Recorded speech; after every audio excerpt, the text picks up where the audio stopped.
কমিউনিস্টরা কখনো এটা ঠিক যে ধর্মের চর্চা করেনি, ধর্মের দিক দিয়ে মানুষকে বা দেশকে বিচার করে। কমিউনিস্টরা মানুষের খিদের কথা, মানুষের বেঁচে থাকার কথা, মানুষের অধিকারের কথা এইসব নিয়ে কমিউনিস্টরা লড়াই করেছেন। কমিউনিস্টদের কাছে প্রধান আকাঙ্ক্ষা ছিল বা এখনো আছে বামপন্থীদের কাছেও, যে আমি আমার মৃত্যুর পরে আমার দেহটা যেন লাউগুলো মিলিঝুলি, এবং সেটাও কিন্তু নিচের চাপে, এবং সেটাও কিন্তু ভোটের দিকে তাকিয়ে। তারাপীঠে যাওয়ার পেছনেও ছিল ভোটের দিকে তাকাবার একটা অঙ্ক। আমার কাছে ঈশ্বর বলো, আল্লাহ বলো, গড বলো, মানুষ, জনশক্তি, সাধারণ মানুষ আমার দেবতা। যারা ইন্দিরা গান্ধীকে জিতিয়েছে জরুরি অবস্থার পরে, তারাই ইন্দিরা গান্ধীকে সরিয়ে দিয়েছে। এত বড় ক্ষমতা যেই দলের জনগণ রাখতে পারে, বামফ্রন্টকে চোখের মনির মতো রক্ষা করেছে যে জনসাধারণ, তারাই যখন মানুষের উপর অত্যাচারী হয়ে উঠেছে, তখন তাদের সরিয়ে দিয়েছে এই মানুষেরা। কমিউনিস্টরা ধর্মের চর্চা করেন না। আমাদের দেশ বা পৃথিবীর বিরাট সংখ্যক মানুষ যারা ধর্মে বিশ্বাস করেন, জীবনে অনেক কিছু অসহায়তার মুখে দাঁড়িয়ে তারা একটা শক্তির কাছে আত্মসমর্পণ করে। এটা কোনো অপরাধ না। সেই শক্তি দেখা যায় না, সেই শক্তি এসে তার উপর কোনো বিরূপ প্রতিক্রিয়া করে না, খুন করে দেওয়া, মেরে দেওয়া। ফলে তারা সন্তানের এমন অসুবিধে যে চিকিৎসা করতে পারছে না, স্বাভাবিকভাবেই তখন সে কোনো ভগবানের কাছে বা মসজিদে গিয়ে বা গির্জা সমাবেশে যারা ধর্মেও বিশ্বাস করে, একটা জিনিস কিন্তু সেটা একটা ইতিবাচক দিক আছে, তারা কিন্তু বেশিরভাগ ক্ষেত্রে এই প্রশ্নের সৎ থাকে। তাদের মধ্যে একটা ভয় থাকে যে আমাকে কোথাও গিয়ে একটা জবাবদিহি করতে হবে, আমি যে অন্যায় করছি সেই বা ভুল করছি যাই করি, কোথাও জবাবদিহি করতে হবে। এখন কমিউনিস্টরা কখনো এটা ঠিক যে ধর্মের চর্চা করেনি, ধর্মের দিক দিয়ে মানুষকে বা দেশকে বিচার করে। কমিউনিস্টরা মানুষের খিদের কথা, মানুষের বেঁচে থাকার কথা, মানুষের অধিকারের কথা এইসব নিয়ে কমিউনিস্টরা লড়াই করেছেন, আন্দোলন করেছেন। ফলে সেই জায়গায় স্বাভাবিকভাবেই ধর্মের বিষয়টা প্রাধান্য পায়নি বা উঠে আসেনি, এবং তারা ধর্মের নিরিখেও সেটাকে, মানুষকে ধর্ম দিয়ে গুলিয়েও সেটা অতীতে করেনি।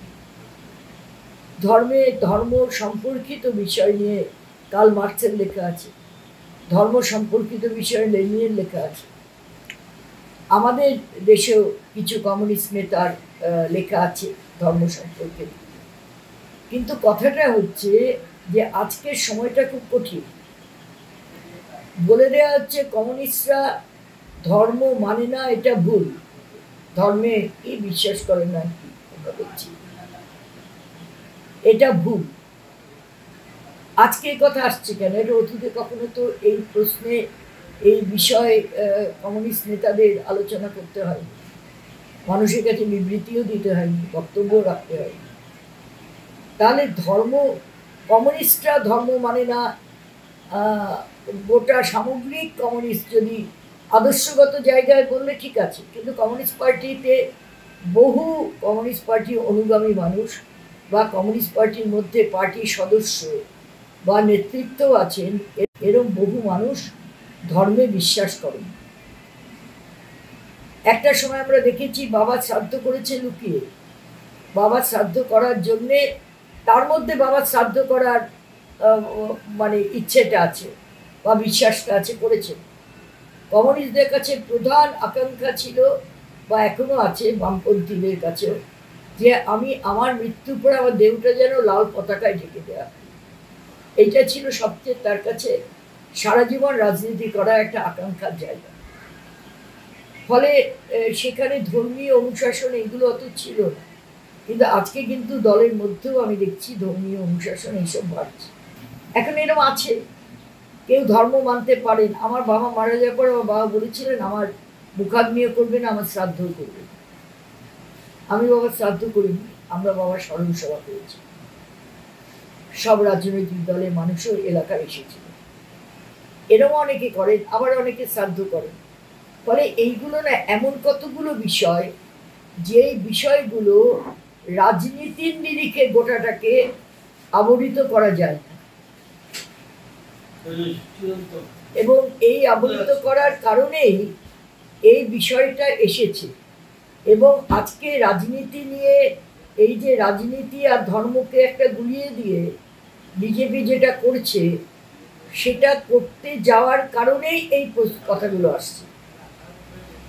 এবং এইটা ওইটুকুন বললেই হয় না, তাহলে পরিষ্কার করে ব্যাখ্যা করা দরকার যে এর মধ্যে কমিউনিস্টরা কেন ধর্মের বিশ্বাসের বিষয়টা আনে না। আমি বলবো, কারণ কমিউনিস্ট পার্টির মধ্যে অনেকে ধর্মে বিশ্বাস করে, তাদেরও ছোট করে দেখার কথা না। আমি মনে করি না তাদেরকে ছোট করে দেখা হবে, যার বিশ্বাস তার কাছে। কিন্তু কমিউনিস্টরা আজকে বলা হচ্ছে বিশ্বাস করে, কমিউনিস্টরা কি তোমরা বললে? কমিউনিস্টরা ধর্ম বিরোধী নয়। তাহলে কমিউনিস্টরা ধর্মের পক্ষে কিনা? এই বিষয়গুলোকে তো আসতে হবে।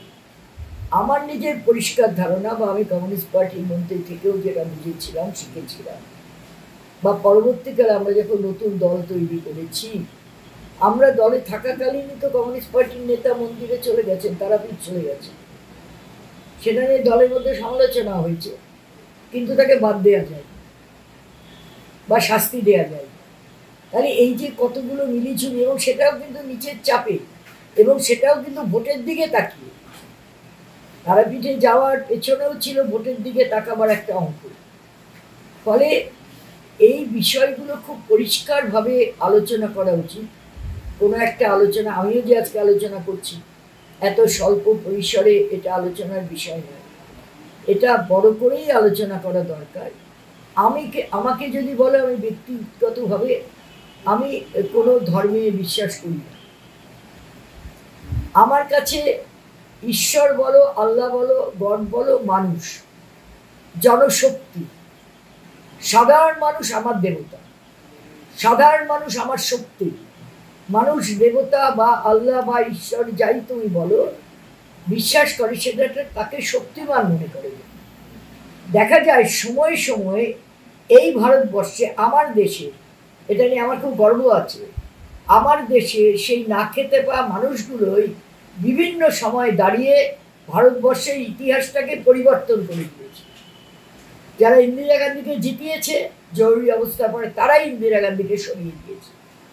এত বড় ক্ষমতা যেই দলের জনগণ রাখতে পারে, বামফ্রন্টকে চোখের মনির মতো রক্ষা করেছে যে জনসাধারণ, তারাই যখন মানুষের উপর অত্যাচারী হয়ে উঠেছে, তখন তাদের সরিয়ে দিয়েছে এই মানুষেরাই।